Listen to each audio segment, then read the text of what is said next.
मार्गशीर्ष माह में कृष्ण पक्ष की एकादशी तिथि को उत्पन्ना एकादशी कहा जाता है। हर एकादशी की तरह इस एकादशी पर भी भगवान विष्णु और धन की देवी लक्ष्मी जी की पूजा करने का विधान है। धार्मिक मान्यता के अनुसार उत्पन्ना एकादशी के दिन एकादशी माता प्रकट हुई थी, इसलिए इस एकादशी का नाम उत्पन्ना एकादशी पड़ा। ऐसा कहा जाता है कि एकादशी व्रत की शुरुआत करने के लिए उत्पन्ना एकादशी सबसे सर्वश्रेष्ठ होती है।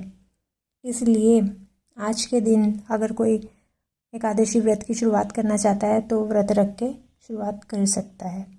और आज भोग में जो भी आप भगवान को अर्पण करें उसमें तुलसी दल विशेष रूप से उनको अर्पण ज़रूर करें।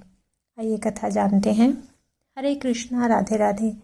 आप सभी का बहुत बहुत धन्यवाद मेरे चैनल पर आने के लिए। आज की वीडियो में मैं उत्पन्ना एकादशी की व्रत कथा लेकर आई हूँ। अगर आप मेरे चैनल पर नए हैं तो मेरे चैनल को सब्सक्राइब कर लीजिए और साथ ही बेल आइकन को भी प्रेस कर दीजिए ताकि हर वीडियो की नोटिफिकेशन आपको मिलती रहे। और अगर वीडियो अच्छी लगे तो कृपया वीडियो को लाइक कीजिएगा, शेयर कीजिएगा और कमेंट भी ज़रूर कीजिएगा। धर्मराज युधिष्ठिर कहने लगे कि हे भगवान, मैंने कार्तिक शुक्ल एकादशी अर्थात प्रबोधिनी एकादशी का सविस्तार वर्णन सुना। अब आप कृपा करके मुझे मार्गशीर्ष माह के कृष्ण पक्ष की एकादशी के विषय में भी बताइए। इस एकादशी का क्या नाम है तथा इसके व्रत का क्या विधान है, इसकी विधि क्या है, इसका व्रत करने से किस फल की प्राप्ति होती है, कृपया यह सब विधान पूर्वक कहिए। भगवान कृष्ण बोले कि मार्गशीर्ष माह के कृष्ण पक्ष में आने वाली इस एकादशी को उत्पन्ना एकादशी कहा जाता है। यह व्रत शंखोधार तीर्थ में स्नान करके भगवान के दर्शन करने से जो फल प्राप्त होता है उसके बराबर पुण्य देने वाला है। व्रत करने वाले भक्त को चोर, पाखंडी, पर स्त्रीगामी, निंदक, मिथ्याभाषी तथा किसी भी प्रकार के पापी से बात नहीं करनी चाहिए। इसका महात्म्य मैं तुमसे कहता हूँ, ध्यानपूर्वक सुनो। उत्पन्ना एकादशी व्रत कथा। युधिष्ठिर कहने लगे कि हे भगवान, आपने हजारों यज्ञ और लाख गोदान को भी एकादशी व्रत के बराबर नहीं बताया, सो यह तिथि सब तिथियों में उत्तम कैसे हुई, बताइए। भगवान कहने लगे कि हे युधिष्ठिर, सतयुग में मुर नाम का दैत्य उत्पन्न हुआ। वह बड़ा बलवान और भयानक था। उस प्रचंड दैत्य ने इंद्र, आदित्य, वसु, वायु, अग्नि आदि सभी देवताओं को पराजित करके भगा दिया। तब इंद्र सहित सभी देवताओं ने भयभीत होकर भगवान शिव से सारा वृतांत कहा और कहा कि हे कैलाशपति, मुर दैत्य से भयभीत होकर सब देवता मृत्यु लोक में फिर रहे हैं। तब भगवान शिव ने कहा कि हे देवताओं, तीनों लोकों के स्वामी, भक्तों के दुखों का नाश करने वाले भगवान विष्णु की शरण में जाओ, वे ही तुम्हारे दुखों को दूर कर सकते हैं। शिव जी के ऐसे वचन सुनकर सभी देवता क्षीर सागर में पहुंचे। वहां भगवान को शयन करते देख हाथ जोड़कर उनकी स्तुति करने लगे कि हे देवताओं द्वारा स्तुति करने योग्य प्रभु, आपको बारंबार नमस्कार है। देवताओं की रक्षा करने वाले मधुसूदन, आपको नमस्कार है। आप हमारी रक्षा करें। दैत्यों से भयभीत होकर हम सब आपकी शरण में आए हैं। आप इस संसार के कर्ता, माता पिता, उत्पत्ति और पालन करता और संहार करने वाले हैं। सबको शांति प्रदान करने वाले हैं। आकाश और पाताल भी आप ही हैं। सबके पितामह ब्रह्मा, सूर्य, चंद्र, अग्नि, सामग्री, होम, आहुति, मंत्र, तंत्र, जप, यजमान, यज्ञ, कर्म, कर्ता, भोक्ता भी आप ही हैं। आप सर्वव्यापक हैं। आपके सिवा तीनों लोकों में चर तथा अचर कुछ भी नहीं है।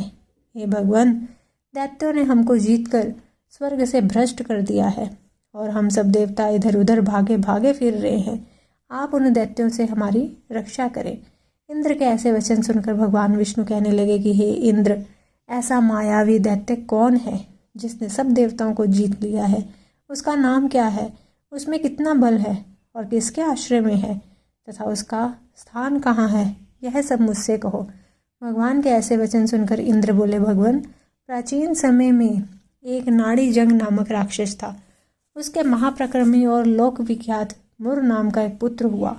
उसकी चंद्रावती नाम की नगरी है।